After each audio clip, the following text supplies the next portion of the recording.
Welcome to the Spawn Chunks, episode number 12 for Monday, October 22nd, 2018. My name is Joel Duggan, and joining me, as always, is my friend Johnny, or as you may know him, Pixlriffs. Hello, sir. Hello, great to be back talking about Minecraft once again.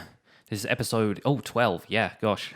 Well, it's funny. I was having I had this weird moment in my chat with someone in the Discord this morning, and I was just like, they kept on referring to the next episode as episode 14. Oh, I was yeah. like, did I miss something? Yeah. I honestly went to the website to check, and was like, no, it's 12. That's what I thought. It's getting to that time of year when we want to hibernate, and we end up hibernating through a couple of episodes.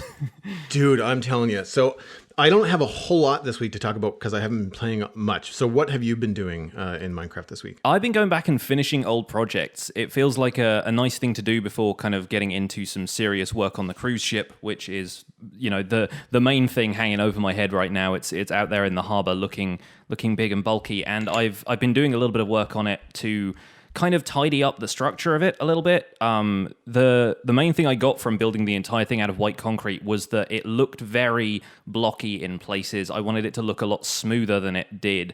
It ended up looking like, in my head, it was like kind of smooth panels of stuff and just waves of white concrete. But then as it tapers towards the front, it gets very kind of blocky, and it's really obvious where each block is. So I've been converting half of that to black concrete, which looks great because you can't see the joins between blocks. Like all of the shading is basically gone. And black concrete is great for that kind of sensory deprivation sort of experience. But yeah, I've been doing that, and so that's kind of a big, boring project I'm doing off camera. So I figured I would go back and finish up some of the stuff that I built the exterior of and maybe decorated half the interior, but then got distracted by something else and never came back to it. So my tree farm is getting a proper fitted interior now. I did a video the other day where I've added in kind of like a melon and pumpkin production line to go with the melon and pumpkin farms I've got inside my big warehouse build. And I finally put a roof on the sugarcane farm. I hate doing roofs. That's one of the common threads I think of this podcast in general, is that doing roofs kind of sucks. So yeah, I've been doing a bit of roofing. Put a lovely kind of Chinese temple inspired roof on my sugarcane farm, which the color palette from that was very much inspired by kind of, you know, flamboyant Chinese architecture, the kind of stuff that's all really bright reds and that kind of contrast with dark prismarine and stuff. I thought that came together really well. It's one of those builds that's always had a lot of people saying that's one of my favorite color palettes that I've seen so far, and it's such a simple set of builds, but you can do some really nice details with them. Nice. So I'm behind on your DV videos, but is this the build that's in the thumbnail for your latest? Because I've seen that. Yeah. That thumbnail. Yeah. Okay, cool. Yeah. What it was? I remember a lot of red. What are the blocks that you use? It's red concrete, stripped birch logs, and dark prismarine, and that's basically it throughout the entire build. Yeah. Give or take the interior, which is sugarcane farm, so there's a bit of glass and stuff in there as well. Nice. But I stuck to that. And the only other thing that's in there right now is acacia trapdoors, which I used for the kind of to almost box in the top part of it, which doesn't actually have anything built up there. It's just a bunch of torches and stuff, so it looks good at night. Nice. The level of, I guess, use for birch and strip birch, I guess we'll strip birch more than birch logs. Yeah. But, is just mind-blowing to me. I was watching Iskel from Hermitcraft's stream on the weekends. I don't normally get to catch Hermitcraft streams, but I had the time. And he was using stripped birch logs as the bottom of sandstone builds. Oh yeah, for that desert city he's building right now. Yeah. And he's using it like, and he's not using just the logs, he's using like the all over stripped so they don't have the ends on them. Yeah. And it makes it look like the bottom part of the building is either wet or old. Mm-hmm. Yeah. When you combine it with the smooth sandstone block, which they have a data pack on Hermitcraft, but you can get it in creative in the game naturally. Yeah, we have the same data pack running on DV as well. Yeah, we would same with us on the Citadel, and it's a beautiful block. Like, I mean, I was watching him for about an hour, and all it made me do was want to go build in the desert. Like, it's such a nice palette to work with, and he's also using red. No, very little of it. You kind of went. From what I remember from your thumbnail, you have a lot more red. Yeah. His is like more of like a subtle background. Yeah, it's like an accent block rather than being part of the kind of exoskeleton of what I've got. Yeah. His exoskeleton is actually acacia logs, which was unique. So he's using some gray on the outside of the sandstone stuff. It's really cool the uses for stripped logs that I'm seeing. I follow Iskal for the recap, and he was choosing between dark oak and acacia for those logs, and I really didn't like the acacia. I don't really like grey as part of that palette. I think it'd work really well with the red, but not so much with the sandstone. But he likes acacia a lot. I think it's like his favorite type of wood, so he's been building with it a whole bunch. And, you know, I think dark oak is just so much easier to farm and fits in with that kind of warm kind of color palette that he's got going on with the sandstone and everything. But you know, builder's choice and all that. I'm looking forward to seeing how it turns out. I didn't catch the stream, but I'm sure I will see it in future episodes. Yeah, I was thinking the same thing when I was watching him. I was just like, well, I think I prefer the dark oak, but I can also see why he likes the acacia, because the acacia is a higher contrast. Like you can actually see the bark texture, whereas in the dark oak, once you back up 10 blocks, like you can't see anything. So I can appreciate when you want to have a little bit more detail. But I think that's one of those things that like I really enjoyed stripped dark oak. I like that block quite a bit because it's just a little bit lighter than dark oak planks. In terms of the textures, so it's got lower contrast, but yeah, there's a lot that you can do with the new strip logs. I've been battling. I haven't had a lot of time. I've been kind of doing the path that I started on stream and working with some bridges and things like that. But it's all just like little noodly things. I've really not accomplished anything. I did take some time last week to go into creative mode and try to mess around with some different pathing ideas. And I was hoping to find a nice marriage with something with stripped logs in paths. Whereas previously people would use like a spruce plank or something with dirt because it's all brown. But the planks, your eye kind of like lets them slide, but they look like wood. Like it looks like planks. It looks like somebody's actually laid down boards or something there. Yeah. Whereas the logs look a little bit nicer. But I find that for whatever reason they don't mesh as nice with the other brown blocks. Like it's weird how I think it's because coarse dirt, they're all noisier textures, and the logs are so much smoother. Yeah, they definitely tend to look smooth. Yeah, so it's hard to figure out the right mix. I feel like you'd almost have to go the other way. Like you'd have to go almost all wood with just a little bit of dirt in there, and you might be able to do it all right. But I was going the other way. I was doing like mostly dirt and gravel, and then trying to figure out how I could implement some of this other stuff.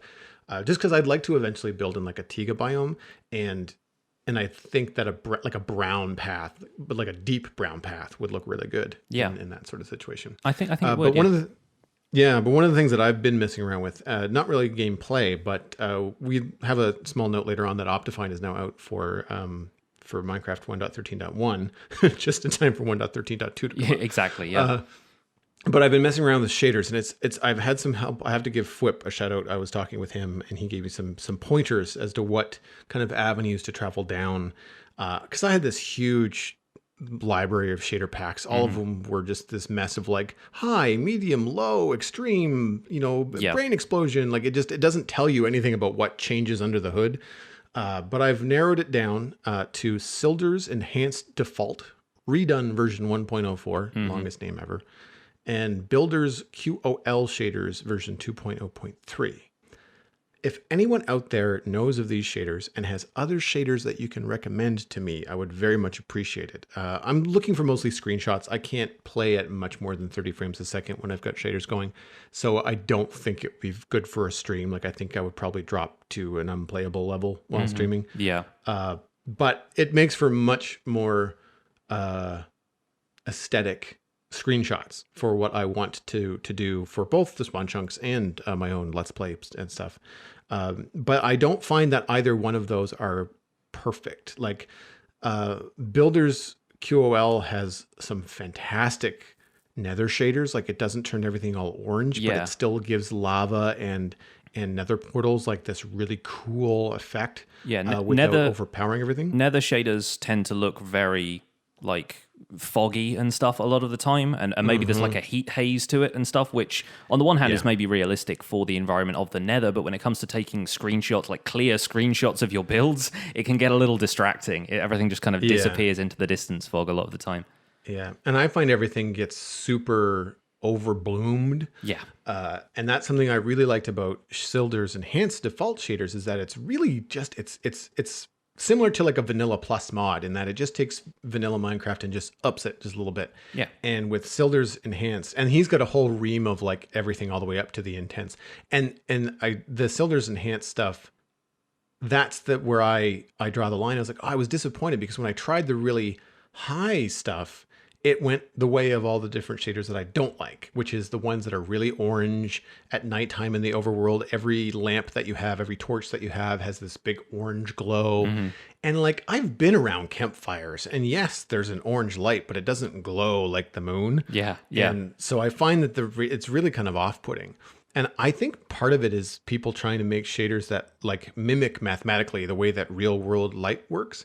Whereas this enhanced default sort of like, instead of mimicking the way the real world works, it takes the way that Minecraft light works and just kind of enhances it, which I think is nice because it doesn't try to make Minecraft something it's not. And I don't need anything fancy. Like the first thing I do in most shaders is I go in and I turn off everything that moves. Water, trees, grass, all of it. I don't care. I just really like shadows. It's shadows. I'm okay without the reflections because I find that something that happens with a lot of shaders too is that the water looks like super realistic, and it's like it breaks me because the grass next to it is a block. And then there's this like super like realistic liquid texture next to it. It's like, that doesn't look like Minecraft water. Get out of here. Yeah, for sure. So with Silders, not only can you turn off the reflections, although the reflections do look good, but it doesn't have that weird realistic effect, and it allows you to overlay your shader pack's texture on the water. So even if you do want wavy water and you like that kind of stuff, you can still have the pixelated texture from Minecraft, which I think really helps kind of mesh the two. It's not perfect. I really wish that Builders was better above ground. It turns everything gray. It just looks like it's rainy all the time in overworld in Builders, which is weird. So again, I won't go on for too long, but people, if you have any recommendations for shaders that are not Kuda, Chocopic, and all the major like Zeus, like all that kind of stuff, I've seen them all. I'm looking for like these little shader packs, the ones that don't get the high praise from people that have, monster machines to run them on. But if you have something fun, if you have something unique, even if it's not something that I might want to play with, but something that would be fun for screenshots, let me know, because it's going to go right back into the show for show art and for my own YouTube stuff. But yeah, I think that'd be really cool. We used Silder's Enhanced Default for the start of Minecraft Harmony, and because it was it was relatively kind of low intensity, low resource kind of shader pack, it just gave like a little bit of a pop to everything, and it had very kind of light reflections on the surfaces of the water. And yeah, mainly like you, we wanted something that gave us a little bit of shadow and maybe like a slightly more realistic looking sky.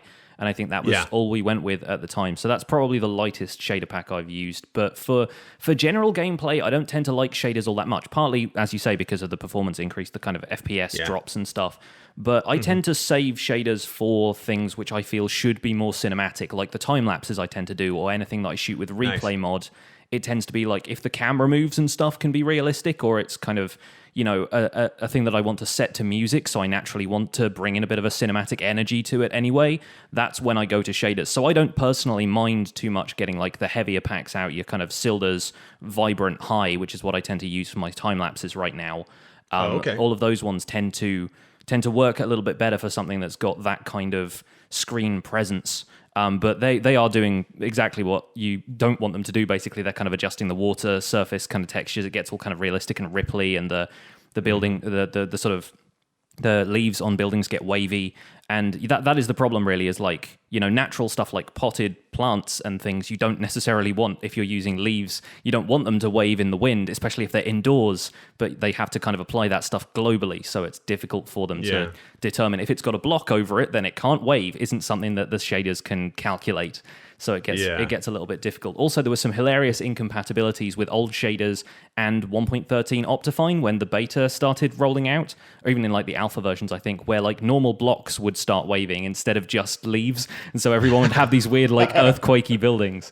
So it's always that would be really off-putting. Yeah, Minecraft is a pretty immersive, and if you kind of get into it like that, I would have a hard time walking in a straight line. Yeah, it's not a precise science. It was like having beer goggles on there for a while, but they nailed it. So we have a decent release of Optifine now, and people's shaders are coming together. But before we get to the regular Minecraft news, we thought we'd have a little bit of news about our own show, because our Patreon goals have been absolutely smashed this week by you guys. And we want to say a huge thanks to everybody who has not only joined the Discord, but a couple of people have upgraded to a new level of support, which we added to the Patreon page this week. We've added All Producer, which gives the, patrons who subscribe for, I guess it's like a $10 a month, or $10 per show, rather, reward tier. We've got a special Discord channel set up called The Smeltery, where we kind of discuss ideas about the show and the kind of production of the show and the future and the direction that we're going with it.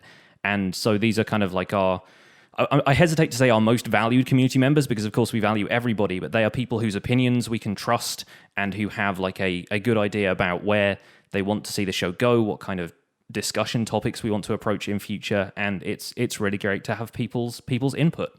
I'm excited about where this is all going. Me as well. I think as the community grows, it's nice to have a slightly smaller sounding board to talk about ideas for the show, get some feedback quickly before we bounce it off the entire Patreon community. You know, and it just provides kind of another level of I guess development for the show, because we're really proud to be listener supported. There's no ads on the Spun Chunks. I'd love to keep it that way. So, I mean, by supporting us on Patreon, it just allows for more cool things like this to happen. And the big unlock is the audio RSS link, which is exactly how it's worded on Patreon. You can see that at the top right-hand side of the Patreon page. I will probably put a screenshot in the show notes just so people know exactly where to look. But what that is a unique RSS link that only patrons have access to. So if you're not a patron and you're on the page, you won't see that link.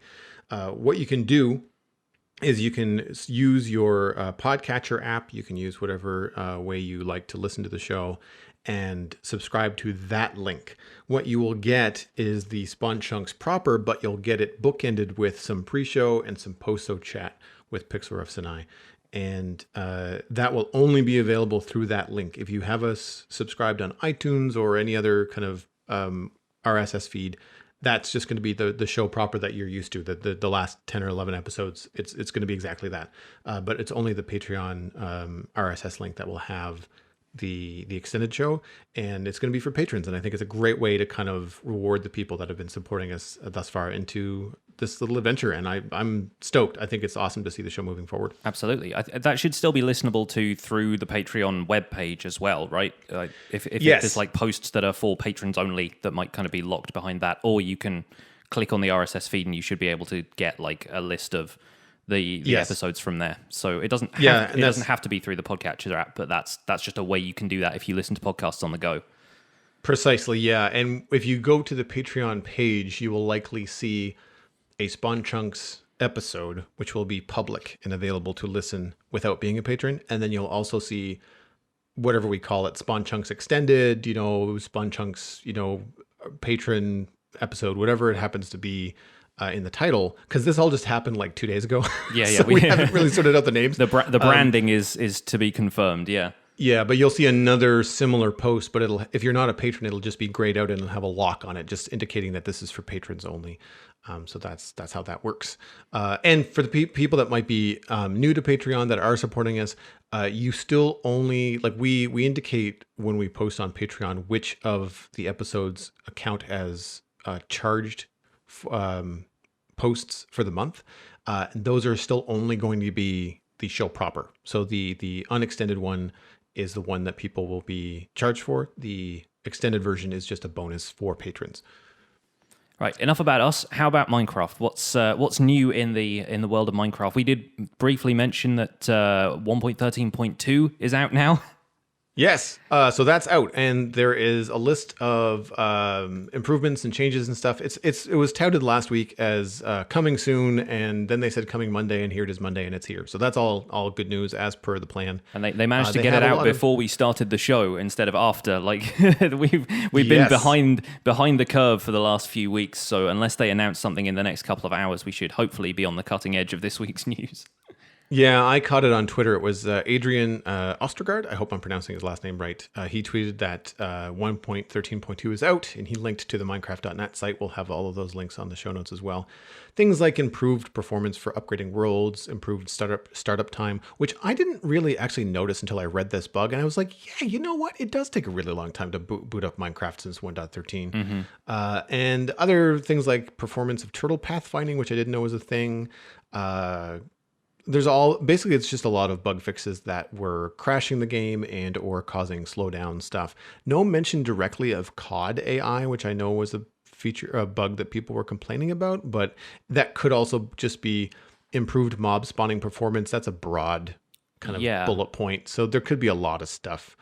General other performance improvements, COD could be in there. I don't know where specific updates have been, but they flagged a number of them, and you can go check them out on news posts. It's a short post. They don't really go into much detail. I think one of the problems was also the game trying to spawn certain mobs outside of loaded chunks, and obviously couldn't successfully do that, but that was still taking up memory. So I think that's another thing that they might have just squished for this particular release. And yeah, hopefully it leads to decent performance across the board, because people are going to have to be without Optifine for a short while.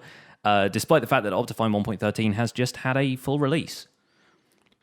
That's going to be a little bit frustrating. While I appreciate that this is a performance update in 1.13.2, I was also really excited that Optifine got a 0.1 release like 3 days ago. Yeah.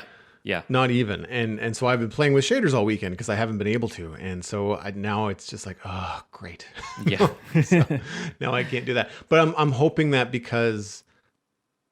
this is a performance thing and not really, there's not a lot of features and stuff, that hopefully Optifine will not be too far behind. Yeah, there won't be a whole lot of back-end code changes aside from these bug fixes, so fingers crossed it should be pretty quick.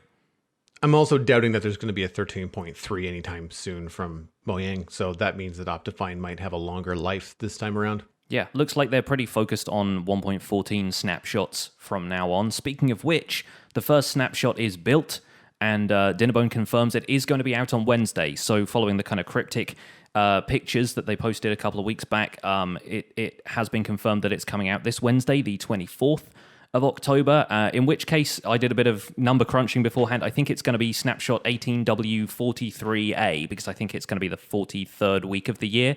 And so that it's going to be interesting to see what this one contains, because as we've discussed previously, and I think this has now been more or less confirmed to be the case, some features are being developed on Bedrock and some features are being developed for Java. So Bedrock is the one that got pandas, scaffolding, various other things recently. The features that Jeb sort of mentioned as a before the holidays update seems to be coming to Bedrock. And what we're getting in 1.14 snapshots is going to be things like the additional slabs, stairs, and walls, possibly some kind of early stages of the pillagers and the pillager beast, and also the Lectern, which I hope is going to be in this release, because I'm kind of excited to see what the deal is with this. Dinnerbone kind of started tweeting about this, kind of said, I've been able to do something in the game that I've had in the back of my mind for a while. It was one of those kind of features that I always thought I would add to the game if I started working there, but then had to kind of can it a while ago. So it's been a long time coming. There's actually a page on the Minecraft wiki that sort of says mentioned features that haven't been included yet, and the Lectern was one of them. But it seems to be a kind of freestanding Lectern block that looks a little bit like a bookshelf. The kind of pillar section has a bookshelf, but it's a kind of flat angled platform on top of it that allows you to place a book on it and allows multiple players to read a book without having to kind of pass the book between them, copy the book, or kind of like really open it at all. It seems like it's actually going to be readable as an entity in the world. I'm not sure how small it's going to be, because books in general, if you're walking up to the face of a block, it's like looking at a map on a wall. It's not really going to be particularly legible until you're right up close to it. But potentially it's going to be a book holder. It's going to be great for things like adventure maps. Rules, mini games. Yeah, exactly. That kind of stuff. It's going to be better maybe than having signs up on a wall if you want to convey a lot of information, because signs are fairly limited in the amount of text they can display. potentially it's also going to have redstone capabilities, or at least be able to have like a redstone signal that's detected by a comparator if you've got a book on the stand or not, maybe. They kind of briefly had a discussion back and forth, like whilst they were still kind of in the cryptic phase of like, hey, what if this thing does this? But they're not actually saying what it was. Between Dinnerbone and some of the other developers, they were talking about what if it emits a redstone signal, if it has or if it hasn't, so we can maybe presume that if it has got a book on it or if it hasn't, or maybe like if you've finished reading the book, depending on what page it's on. There were some suggestions about that, and I don't know quite how complex they can go with that, because redstone signal goes from 0 to 15, and if you've got a book that's only got like 4 pages, how does it know how much redstone signal to output? So it's potentially it's going to be a little bit more complicated, but that could very easily be a mechanic in an adventure map, or like a kind of a survival built dungeon kind of thing. Like you place a book on a stand, it activates a door. You know, there's a lot of mechanics you could put into it. Yeah. Yeah. And it also goes right back to what they said at Minecon Earth about blocks being added to the game that have to have more than one function. Yes. So all that stuff is great. It also works very well as just a lectern at the top front of a church build. Yeah, totally. Like it's something that you can totally just use in the world and have it not have a function other than just be decorative. And I think it's excellent in terms of like, it makes sense. It's very Minecraft. It reminds me of the enchanting table, but then has a little bit of a spin to it. I'd love it if when you put the books on it, they hovered and spun open. Yeah. I'm okay with that. Because it was rather than just being like a flat book, kind of like when you put a book in an item frame. Like I hope that it's more than just that. Like I hope it actually has a open book with visible kind of like pages and stuff like that. Similar to how a book is on an enchantment table. Yeah. I also hope that it comes in the different wood types. The image that they showed was oak. Yes. But given how they've touted how easy it is to make stairs. Wow. Stairs and slabs. Coming to Minecraft 1.14, Slairs. There you go. Yeah. The new 8th block, just what everybody wants. No, but if it's something that once it's modeled, it's that easy to texture again. Like it would be nice if you could make it dark oak to go with your dark oak church, or again, you're making a very creepy dungeon with a secret door. It would be nice if the lectern was able to be a dark wood as opposed to something really bright. It's like to go with your dungeon-y theme. Rundown church with like a spruce lectern at the top and that kind of thing. Exactly. Yeah. They've also very clearly been working on other signs of different wood types as well. Dinnerbone tweeted earlier in the week that he was working on a dark oak sign. There was a couple of pictures of it. He was worried about the text looking too dark on it, and I think he's now resolved that. So potentially, there is a case being made for all of the wooden items to have variants of the different colors of wood. And why not at this stage? People asked us fairly early in the show's lifespan if we were into the idea of chests of all of the different wood types. So that could potentially be coming as well. And it kind of goes to show with the lectern thing, it's one of those things that's been added during the development process that was not mentioned at all at Minecon. So this is some of the stuff that I was interested to see if it came out after the full announcement of everything that was coming in the Village and Pillage update.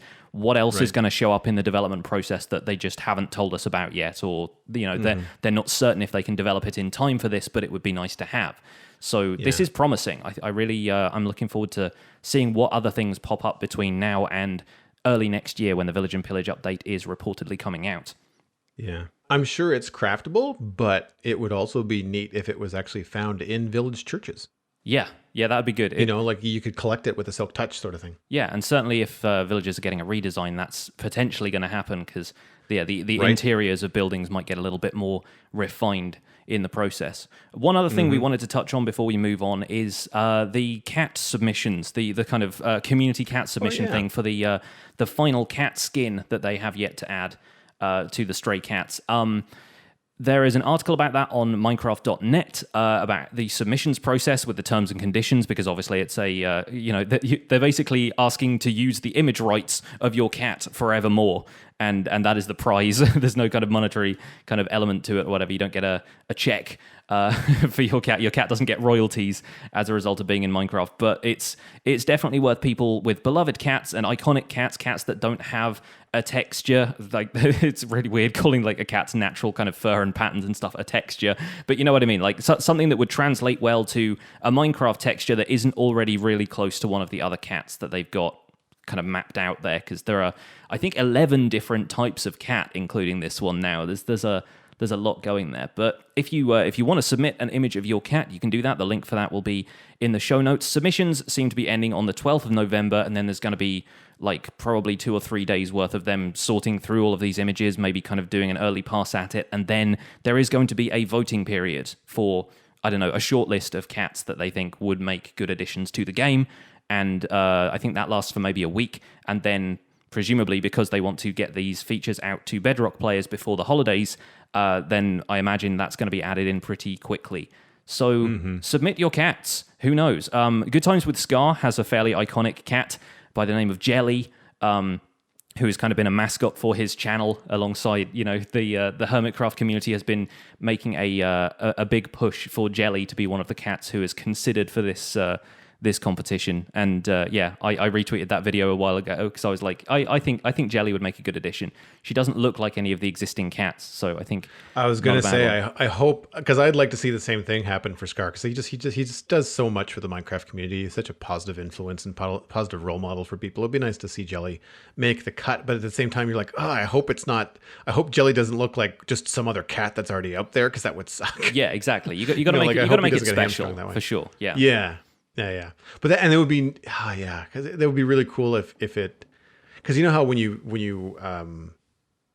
do they give you names of the cats? Like if you have like a Siamese cat and a calico cat and stuff in the game now, can you does the game distinguish which one you have in the F3 screen or anything like that, or is it? Don't know. I haven't actually looked at it. And Bedrock is the only one where they've implemented all the stray cats, and they don't have the equivalent of the F3 screen. I think it just says Minecraft cat, and then it's just got a numerical ID. I don't think it really kind of gives them names. Yeah. It would be nice because similar to how like none of the block IDs now have numbers, they're all called, like textures are all renamed and everything is very straightforward. It would be nice if they had like, black cat, Siamese cat. And then when it came time, if it wins, to just have it be called Jelly. Yeah. I think that'd be really, really cool. I've seen that happen before in the years and years that I've been listening to different podcasts about video games. The Instance was one show that I listened to for a very long time about World of Warcraft, and several of the hosts of The Instance have had little nods in the game where a piece of armor, it may not even be like, Randy's pants, but it's like it references a note that or a phrase or an event that happened in the podcast that particular person said. So it'd be like, the enchanted pants of, and then they drop some weird, name that references, instance show number, whatever. Yeah. But it's just such a simple thing. It's an inconsequential, pair of pants, or a piece of armor that you could get. But like as someone that played that game for a long time, to be able to get those, knowing that it was made and published by Blizzard was a real treat to listen to these guys go on about it on the show. So I really hope that they do that. I hope that the community gets behind Scar and that it, whoever wins, I hope that Mojang gives them a little bit of a special nod. Yeah, I think that's really cool. Game devs always seem to be up for that kind of thing as well. It's super cool. Like involving your and community. And they seem to be, yeah. And Mojang's a small, they're growing, but it's a smallish team. So that, compared to a lot of other developers. So they kind of have, I think that kind of level of, I guess, understanding, with their community. Amazing how they can be like a small team working on stuff like that and simultaneously have basically the biggest game in the world. It's nuts to me, but I agree. That's this game we play. Well, that brings us into chunk mail, and I've got a couple of things to get into here. The first is actually a podcast review, and it's over at Podbean. And this was confusing to me at first because we don't have a presence on Podbean. I made an account, but I can't post anything or I can't see anything. And yet you can find the Spawn Chunks and all existing 11 episodes on Podbean. It's just not something that's controlled by us. So I'm assuming that Podbean is also something that people can just submit stuff to that they find, similar to like Reddit. It's kind of user sourced. Yeah, exactly. But Aldal, I'm sorry if I'm mispronouncing your name, wrote a review, one of the only reviews on Podbean, and it is as follows. This is a show for people who like Minecraft. It doesn't matter if you play yourself, whether you are good or bad, technical or creative, this show will have you covered and entertained. Relax, get a nice cuppa, I'm assuming they mean cup of tea or cup of coffee, and settle in for an hour of chatting about Minecraft news, game mechanics, interviews with Minecrafters, and answering listener questions. Joel and Johnny will guide you through and leave you content and a bit wiser on the other side. And I thought that was an extremely flattering review, and I wanted to give them a shout out on the show, especially because I felt bad, because I think it's a month old, because they were way back into, like, 3 or 4 weeks ago would have maybe been when we announced Wells was coming on the show. So because they mentioned Minecrafters in interviews and stuff like that, so it was definitely pre the interview, but maybe not pre the announcement of having Wells on the show. So I thought that was really nice. Very nice of them to leave that in a review, given that we'd only just promised to have somebody on the show rather than delivered. Exactly. Exactly. That's really sweet though. Yeah, and yes, definitely relax, get a nice cuppa. Sounds like how I like to enjoy my podcasts in general. In fact, a couple of people in my family, my mum and my sister, have said that they started listening to the show. Neither of them have any interest in Minecraft, but my mum's like, I put your show on while I was doing the ironing the other day because it was nice to hear your voice, and I was like, oh, it's the best review I could have received, and possibly a sign that I should give my mum a call a bit more often. I'm voting right now, Pixel Mom. that's going to be the handle from here on out. The other bit of information, or I guess message that we got this week, is from Miner Guy. I clipped out the portion of his email that was specifically referencing last week when we talked about the Nether, and they went on to say, I think the Nether needs an item like the Elytra, maybe something that makes you able to fly like in creative mode, but slows you down so it doesn't become OP. Maybe more blocks like coarse netherrack or cracked nether brick or lava brick. I've really been enjoying the show. I've recently been losing interest in Minecraft, but I still tune in every Monday. I've been here since episode 1, and I can't wait until episode 100. So thanks, Miner Guy. Appreciate the kind words and the shout out. And I enjoyed what he had to say about the Nether. I don't know how I feel about flying in the Nether, just because Elytra could have already let you do that. Yeah. However, I think he has a really good point about stuff like coarse netherrack or other bricks from the Nether, because there just seems to be a lot of stuff in the Nether. And I mean, anybody that's played in the Nether for more than 20 minutes will realize that you don't know what to do with all the netherrack that just infiltrates your inventory. Oh yeah. And it becomes more than you need, more than you care to need, especially if you do any kind of digs or builds or farms or something we didn't get into last week. So I'm curious what you think about something like a coarse netherrack, maybe something dark, like a dark cobblestone, but you can't get it in the overworld. Like, you have to wait until you're nether ready to be able to get it. It'd certainly allow for a little bit more variation in the Nether, which I think almost by design is sort of bland. I mean, it's not bland in terms of the texture, because the texture of netherrack is so noisy, but the kind of single block construction of all the terrain in the Nether, give or take fortresses, is something that's always seemed a little bit, it feels kind of Spartan almost to me. It's like the End, where you basically only have end stone until you get to stuff like nether brick or end stone brick rather, with the towers.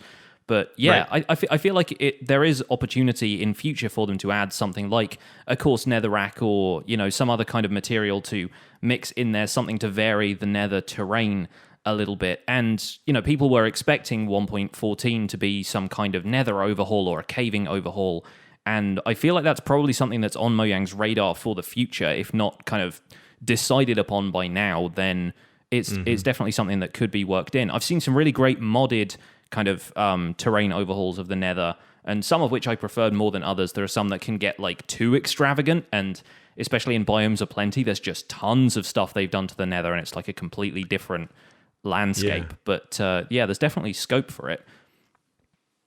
I like the idea of having some alternate blocks, even if it's just being able to craft more things out of existing stuff, like being able to pick up magma blocks and then change them into something else, like compress them or smelt them, or just do something that gives you something nethery that maybe doesn't necessarily appear in the Nether naturally, that you can just go and get. Yeah. But something that you have to, similar to how like you have to collect quartz and then you have to assemble quartz into blocks and pillars and things like that. Yeah, nether wart block is another example of that. You can't find nether wart blocks out there in the Nether. You have to form them out of nether wart that you're not going to get back either. It's not a resource block the same way blocks of iron are. It's a kind of compressed thing that you're not going to break back down into nether wart. Mm-hmm. Yeah, no, there's definitely some possibilities. I think, like you said, by design, my first impressions when I get to the Nether, especially with the old netherrack texture, I've been playing with the beta version 2 texture for so long, which I like so much better. But I will admit that the original texture had I believe, intended effect of making you lost. Like it was really, really difficult to get your bearings in the Nether. The only thing that you would have would be whatever torch path you left behind you, or visible veins of nether quartz, which for whatever reason you didn't mine as landmarks as to where you were. Sometimes glowstone, hanging from the ceiling. But again, like these are all things that you'd want. So unless you left them or left one of them to leave, mark your way, it'd be really difficult to kind of sort things out. So I can appreciate how it was intended to be confusing and bland in that way. But I also think that, you could go the way of creating some new blocks, especially new darker blocks. I play with a black nether brick texture, which I think I got it from Vanilla Tweaks. Mm-hmm. Yeah. And so you see it on Hermitcraft and stuff a lot, but even then it's still dark. Like the cracked nether brick, it's fine. It's a good idea, but I don't know that you'd see it. Even with vanilla, even with the wine colored vanilla nether bricks, I don't know that you'll be able to see any kind of details like that. Maybe if the cracks kind of had like veins in the same way that magma blocks do, where it's lighter cracks instead of darker, and there's like bits of lava magma kind of cracks bubbling up. Yeah, that kind of thing. And I've seen that in, I think Chisel has a texture for nether brick that's like that. It's got kind of veins of lava running along the lines in the brick as well. So maybe it's like slightly chunkier brick, like stone brick kind of size slabs in there, but it's got kind of an outline drawn in magma. Yeah. Man, I would have so much fun. Like, can you imagine making like a castle that's in like a lava lake and the bottom bricks are all cracked and there's lava oozing up into, like, that would look so bad. That's something I was expecting people to do more with magma blocks, but their magma blocks don't really have a brick-like kind of thing. They don't look as structural as I thought they were going to when we first saw screenshots of them. So yeah, like having a brick-based version of that, even if you crafted like a bunch of magma blocks into magma brick or something like that, it would definitely add a little bit of a dimension to those beyond just, the utility they have now with mob farms and so forth. Yeah, no, I agree. That's really, really cool. And this reminded me of one thing that I did not get to last week. It kind of dawned on me after we finished recording.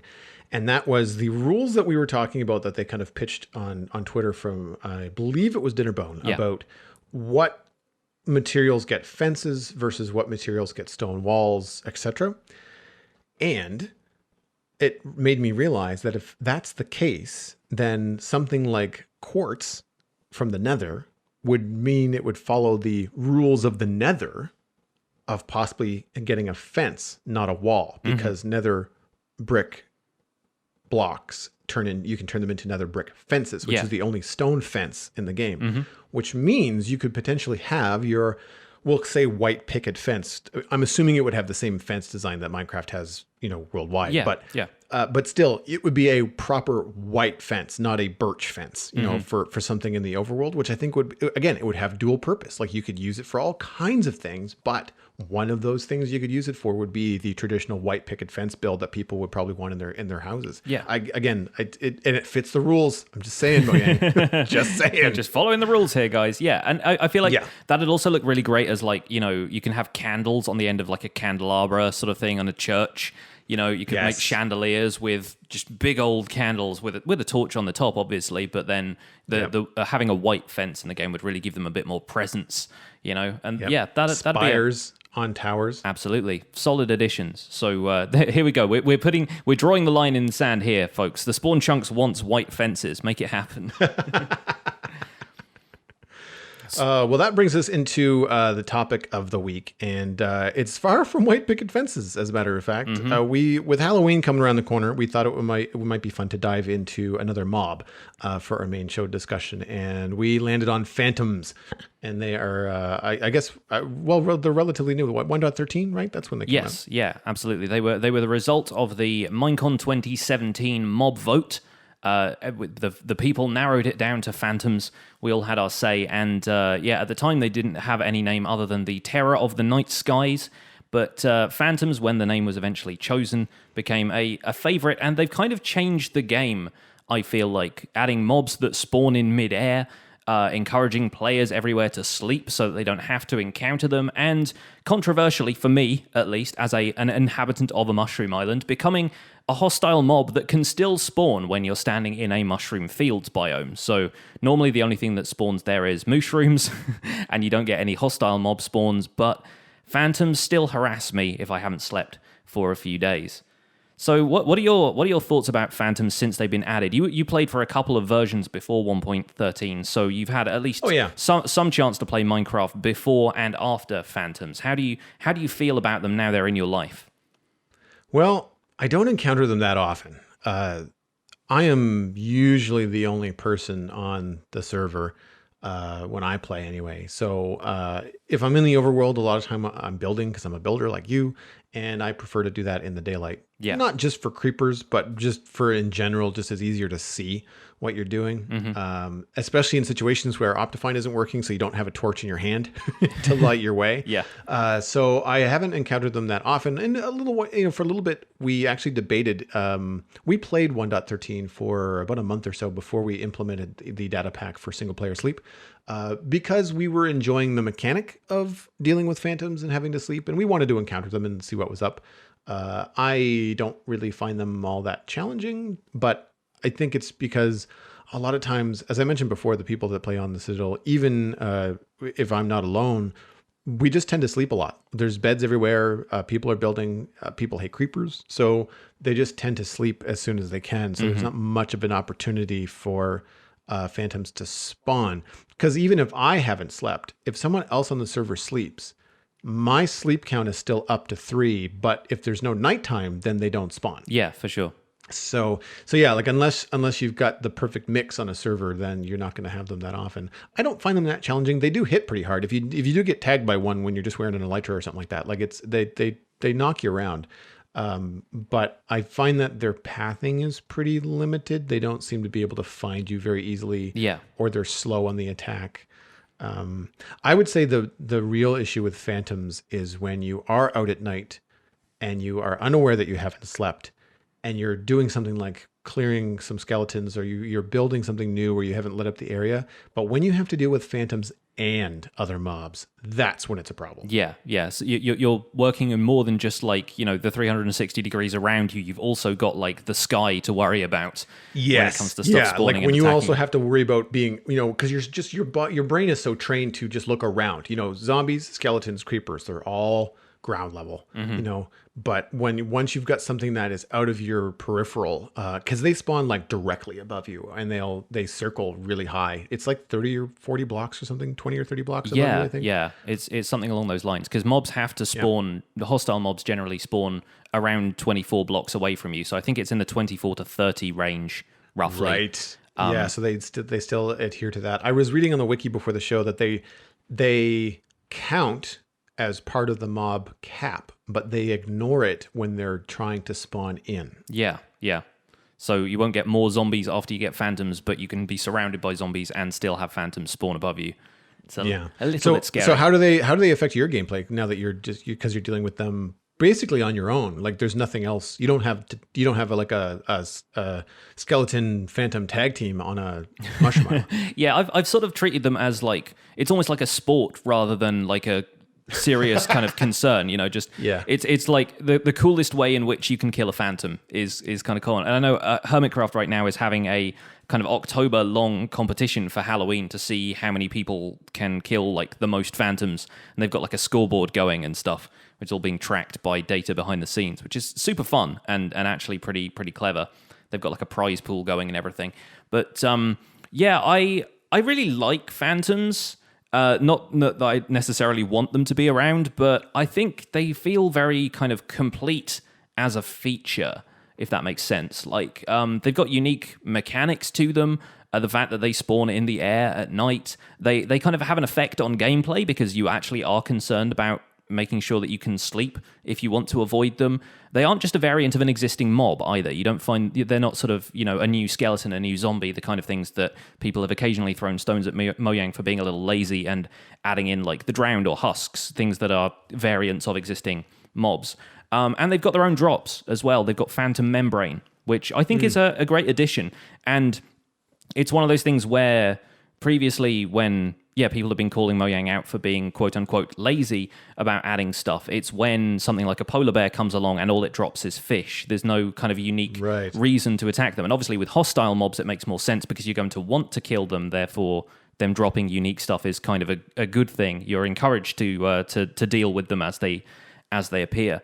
But Phantom Membrane is a great addition, I think. Repairing Elytra with leather before, which is what you had to repair Elytra with if you didn't have mending, it kind of felt too cheap and not really kind of in keeping with what Elytra were, considering that you have to go all the way out into the end to find an end city with a ship and get these things, and then you can repair them with the basic stuff that you basically acquire the first time you kill a cow. It didn't feel like it was too cheap, and it wasn't really risky enough for such a rare item to be repaired quite so easily. But these days, most folks have mending anyway. And basically, the first thing that happens whenever anyone finds an Elytra is they put mending and unbreaking on it so that they don't have to worry about it breaking mid-flight or anything. But it feels more realistic to me to fight a winged creature to repair a set of wings. And the membrane kind of feels a little bit more kind of ethereal, and that's what you get with Elytra.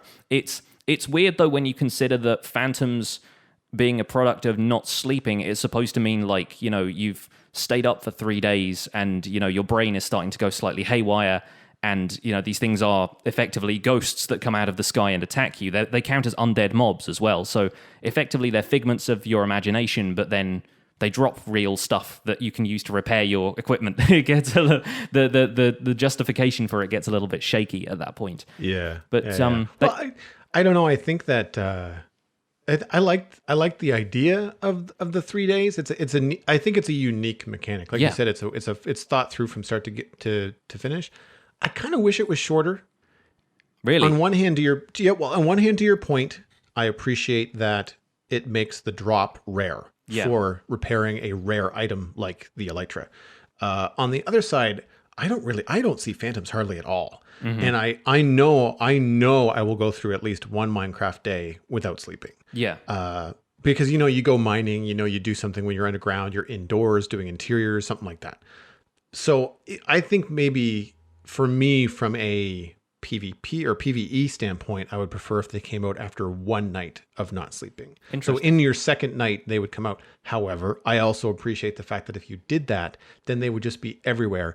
And when I go to look at in my storage, I only have like 3 or 4 Phantom Membranes. I don't have very many. I have mending on my Elytra, so I'm saving those for slow falling potions. Or potions of slow falling. I can't remember which way they word it. However. Yeah. But I can also appreciate that by having it be the third night, it means that they're rare. So if you need those membranes, then you have to grind, you know, a little bit to find them. Yeah. I think the 3-night thing stops them from becoming too much of a nuisance, I think. I feel like if they were attacking you every night, it would just get a little bit tiresome if they just kind of came out as, I mean, especially for me, like on the Mushroom Islands, it's nice to not have to deal with zombies, skeletons, witches and stuff every night. And, you know, normally you're dealing with that stuff anyway, but then phantoms spawning in the sky, you know, even if you've lit up an area of the overworld so you don't get any natural mob spawns, you're still going to get phantoms. And so them appearing every night, even once you've mob-proofed effectively, you've mob-proofed an area, you just be like, well, come on, what else do I have to do? Do I have to light up the night sky as well now? Yeah. And it kind of drives everybody into making things like cave bases and things because they don't want, you know, the sky over their heads. Yeah. So I feel like they're trying their best to make sure it's not limiting to players who really don't like the PvE aspect of things. And obviously it's easy enough to sleep, but sometimes on a multiplayer server, if you don't have one of those one-player sleep kind of plugins or whatever running, with the amount of AFK farming that takes place, getting people to sleep on multiplayer servers is tricky. Nigh on impossible if people are AFK fishing or something like that. So, yeah. And Phantoms, everybody thought that Phantoms were just going to be the end of AFK fishing because you wouldn't be able to go AFK for multiple nights anymore. No, you just put a block over your head and it's fine. You know? Yeah, they don't spawn if you have an opaque block over your head, then they don't spawn at all. Yeah. Which I didn't, I knew, but then I forgot because I would always come out of the mines and I would come out of, a house knowing that I hadn't slept in a few Minecraft days. I'm just like, Yeah. I would have thought that this place would have been riddled with phantoms. Yeah, but then I aren't they realized that, supposed to like, be dive bombing my roof by this point? Yeah, but I'm only outside for a couple of seconds and probably not long enough for them to spawn in. By Yeah. the time I go from door to nether portal, or from from the chunks loading, and like I'm not really outside very much. Or if I am, I'm going straight inside to sleep so I can see what I'm doing. And so yeah, I can appreciate that. Something I would be curious to see as an improvement to phantoms, maybe to the chagrin of people that don't like them.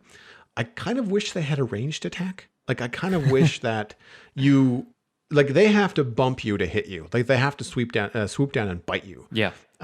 Whereas if they had, I don't know, lightning, something where it could tie in with the new trident, channeling features, where like if you have a trident with channeling, then the lightning would then power your trident, and then you could shoot it back. Like, I feel like they would be a little bit more challenging and more troublesome.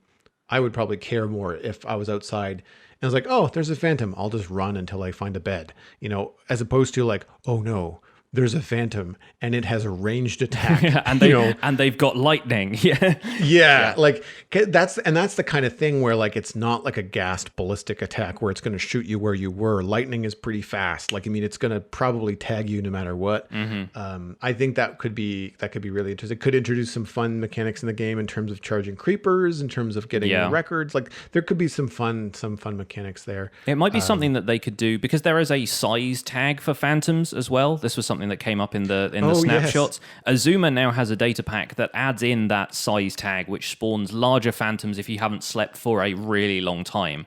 We're talking like 30 days or so. You get big fat phantoms flying out of the sky, and those things are huge. I was watching his video kind of showcasing that, and it was really, really quite something to see this enormous, like the size of a car, coming at you from the sky. So maybe that would be kind of cool. Maybe the bigger phantoms have like a ranged attack or something, just to make them to compensate for the fact that if they had a larger hitbox, they'd be easier to shoot down. Because when they're circling in the sky, I can never hit them. Like, you only ever really get to hit them with a bow and arrow if they're like right in front of your face, unless you're a better shot than I am, which is likely, I'd say. But it could be an easier way to tag them with a bow and arrow, or like you say, a trident, if they are just kind of circling before the swoop attack. Especially if that escalated, like, the longer that you're awake, the bigger they get, rather than just being a random thing. Maybe that's a new boss. Maybe it's the phantom boss, where you have to stay out for 9 consecutive nights in order to get, small, then medium, and then the boss phantom, and then you have to do your own boss fight. Maybe it drops something unique like that. There's some real potential there that they could use. However, I do want to say that, I mean, despite some little nitpicks, I like the phantoms. I think they're an excellent addition to the game. For a brand new mob that's not just another version of a zombie or a skeleton, they're unique, but yet extremely Minecrafty, if that makes any sense. They have a really good texture as well. I feel like it went through a few iterations at first, and for a while they were kind of still going with a manta ray-esque design, so the wings were kind of flabby and stuff, and they didn't quite look very sky-worthy. But now they've got these wings that are swept back, and they look kind of ragged thanks to the transparency they've got in the texture, and that really helps. It helps them feel undead as well. They kind of fall under that undead classification, so it feels like as ragged as like the clothes you see on a zombie or a drowned or something. It's got a lot like to an undead dragon, with like Exactly. tattered wings, the holes and stuff in them and stuff like that. It's got a lot of personality to it. And one last thing, I think I'm really glad they decided to remove them from the end. Because originally they were slated to be like overworld mobs that spawn at night, and also they're in the end all the time. And of course, in the end, you can't sleep because beds explode. It's not possible to set your spawn there. Right. So I feel like they would be an absolute nuisance in the end, especially considering that players more often than not will be flying around the end with a light tray. You don't want this trail of phantoms coming after you. But mainly because I feel like phantoms are probably at their most deadly when they can knock you off something. I feel like that's the times when I've actually been really caught out by a phantom attack, once I've been sort of all armored up and everything, is that I'm like pillaring up to something, and then phantoms swoop down. Like, well, great, I've got one block on here to defend myself from. I have to like hold down shift the entire time. If something knocks me off, I'm falling, 40, 50 blocks, and I'm toast. And the same in the end, you take full damage all the time when you're going up end cities, and the void is going to just erase all your items permanently. So phantoms would get super deadly in that kind of environment. So I think maybe there's probably going to be people who want a bit more of a challenge and could, insert some kind of command block or mod or function or data pack or whatever that actually spawns phantoms in the end if you wanted that extra challenge while exploring there. But for me, I'm glad they toggled that one off. I think it would be, I agree. be too much at that point. Challenging in the overworld is one thing, but then challenging when you've got the risk of losing all your items. It's one of the reasons why I don't like those ultra hardcore platformers where like you die and you go back to the beginning. Like, nope. I want save points. Like I like the idea of a little bit more challenge in the overworld, but the idea of phantoms in the end is just nope, not. You're like, none of this roguelike stuff getting introduced. They're very Enderman inspired though. Like they kind of have the wide eyes, the glowing eyes, green eyes. Yeah, they're green eyes, not pink. But still, like I feel like there could also be. I'm surprised that phantoms don't teleport. Like they have a very, we'll say biological movement. Like they look like they're moving around. They don't look like they're floating. They look like they're flying. Yeah. And I feel like because of how they look, they could almost warp around, like zip down and appear in front of you, similar to an Enderman. Like if you just imagine like an Enderman popping in and out of your range of view, but instead of going horizontally, going vertically. Yeah. That would be also another way to kind of increase their potency, I guess. Once they've bitten you, they just nightcrawler themselves back into the sky. Nice. Right, well, if you folks at home have any opinions on phantoms that you'd like to share, don't forget to drop us a line as always, but I think that's going to wrap up this episode of The Spawn Chunks. You can find more information about the show and links to some of the stuff we talked about at thespawnchunks.com. The music for the show was composed by me, and The Spawn Chunks is proud to be a listener-supported podcast. If you get some value out of the show, why not consider putting some value back in? You can visit patreon.com/thespawnchunks to join the community, where pledging at any level will get you an invite to our patrons-only Discord chat. This week, as we mentioned at the top of the show, we added a new tier of support and immediately smashed our only remaining milestone goal, so now we're gonna go away and dream up some more. We're currently sitting at 22 patrons, which is a massive increase from last week, and we want to thank everybody who has signed up recently. You guys are the best. I wholeheartedly agree.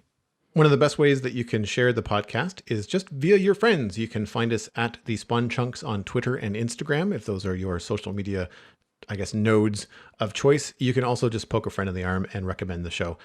Even though we are, I guess, enjoying some success here, we're still a young show. We have not yet hit 15 episodes. So new listeners is just a fantastic way to grow the community, bring some more people into the fold. So I would appreciate it if you could just spread the word that way. You can email the show at thespawnchunks@gmail.com. And you can also subscribe on Spotify. Hey, round of applause for Joel. I'm going to say that again. You can subscribe on Spotify. Hey. You cannot yet find us by searching Minecraft, but if you search for The Spawn Chunks, we come up quite quickly. I'm also going to post a link in the show notes for this episode so you can find it directly. If you are a Spotify user, it is now just another way that you can listen to the show. Yes, I was frankly amazed by the amount of people in our Discord community who said, "Oh, right, you're on Spotify, switching over to that now." It's amazing how many people use Spotify. And like we said before, we were getting about an email a week asking if we could be put on Spotify. So glad to be there now, and hope you're listening there or wherever else you want to listen. Yeah, and I think that the important thing too is that there's a lot of music services out there that are, that allow for podcasts. And because I don't use those music services, I don't know which ones are rising to the top. I do listen to some tech podcasts and I hear a lot about them, but I don't know a lot of firsthand stuff. So this was a new development, actually. It was only just a week or two ago that Spotify announced that they were going to allow outside RSS feed based podcasts. So it's up there now. It's also on iTunes, Google Podcasts, or Stitcher. You can find it just about everywhere. And the RSS feed in the Spawn Chunks Patreon is going to be something of interest to you patrons. So if you are curious on how to get the extended version of the Spawn Chunks, then head to patreon.com/The Citadel Cafe and subscribe with the Patreon only RSS feed. My name has been Pixlriffs, and you can find most of what I do at youtube.com/Pixlriffs, where I have my Minecraft survival guide series for beginners, and we're getting into some advanced stuff now as well, and a multiplayer Let's Play series called Decidedly Vanilla. I'm also the voice for the unofficial Hermitcraft recap, which you can find through a quick YouTube search, and I stream 3 days a week on Twitch, where these days I mostly work on larger Minecraft projects for my YouTube series, but I play other games from time to time, including this weekend playing Stardew Valley with my wife. The co-op mode on that game is great. Aside from that, I'm at Pixlriffs on both Twitter and Instagram. Joel, where can people find you online? You can find everything I am up to online, including my illustration and design portfolio at joelduggan.com. If you'd like to hire me to do some work for you, then just drop me a line there. You can also find me on the Citadel Cafe podcast about sci-fi and geeky entertainment. Daredevil's back on Netflix. Yay. Comics Coast to Coast, where my friend Brian and Matt and I interview comic creators, illustrators, and animators. And lately, I've been spending a lot of time on Twitch. If you enjoy Minecraft and Let's Play stuff, then check me out on Twitch. It's just my name, Joel Duggan. Thanks for visiting the Spawn Chunks. The world outside is infinite, and if you haven't slept for 3 days, watch the skies.